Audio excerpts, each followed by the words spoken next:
Mrs. Amy Schweig called this portrait Tilly. My story could have been Tilly's story. This story is called A Lost Soul. Grace and Jessie were so happy. They were so in love, so inseparable. They'd been married for 42 years. Even bought a little house that they had made the last payment on the day before.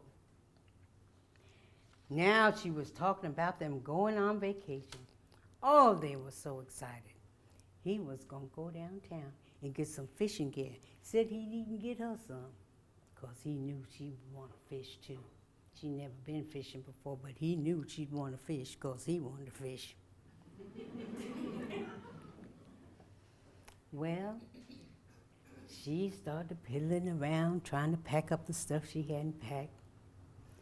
And as the day went on, John didn't come back. It was supper time. John never missed supper. It was getting late. She went to bed, but she couldn't sleep. Daylight was creeping in, and now she was really worried. That morning, she got dressed, put on a jacket because it was kind of chilly, and she went outside. She hadn't been out there too long when a car drove up, and 4 white men were sitting in the car. "Hey, Grace, where's that Jessie? Is he gone?" "I don't know. What you want with him?" "We just want to make sure he's gone, that's all." "Gone? My Jessie gone? What you talking about?" And they sped off, giggling as they did. Oh, next thing she knew, she was going in the house, and then the sheriff pulled up. "Sheriff, you seen Jessie?" He acted like he didn't even hear her. He didn't answer her. "You better get in the house, Gracie. There's been some trouble going on. You might get hurt." Well, that was unusual for the sheriff. They were all friends, but they weren't acting like it. Grace really began to worry. She decided to go on in the house. Then she heard a voice calling her name. "Gracie, Gracie!" She went to the window and peeped out the curtain. It was Mrs. Hutchins. She had worked for Mrs. Hutchins, and she let her in real quick. She sure was glad to see her. But Mrs. Hutchins acted like she was scared herself. "Oh, Grace, get a few of your belongings and come and stay with us till things calm down." "Calm down? What you mean, calm down? You see my Jessie?" "Oh, Grace, you gotta come now. You gotta come to my house." "But Jessie ain't here. I'm gonna wait for him." "You can't wait for Jessie. Come on now, Grace." Oh, what is going on? "We've got to go, Mr. Hutchins. Well, he'll tell you everything when you get to the house." Grace packed some clothes. They got in the car and made it to the Hutchins house. Gracie cried all the way there, and Mrs. Hutchins was teary-eyed too. It seemed as if she didn't want to say too much.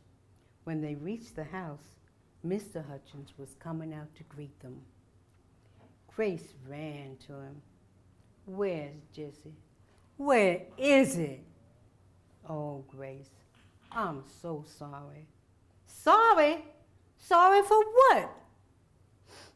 "Sorry for what?" Mr. Hutchins told he heard Jessie had been run out of town. "Run out of town? Jessie don't bother nobody. He ain't gonna get run out of town." Well, there was a fight between the whites and the Negroes.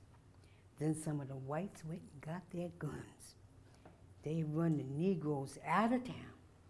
I don't know where they went. But you be safe here, Gracie. stay with us, please, till we get this mess straightened out. Gracie slumped down in the chair. She didn't know what to do. She said, well, I guess I'll stay, 'cause all my people is dead. They's all buried right here. Mother, father. Now my husband is gone. She was so thankful for the Hutchins. What would she have done if they hadn't been there for her? Gracie didn't go back home for 3 months.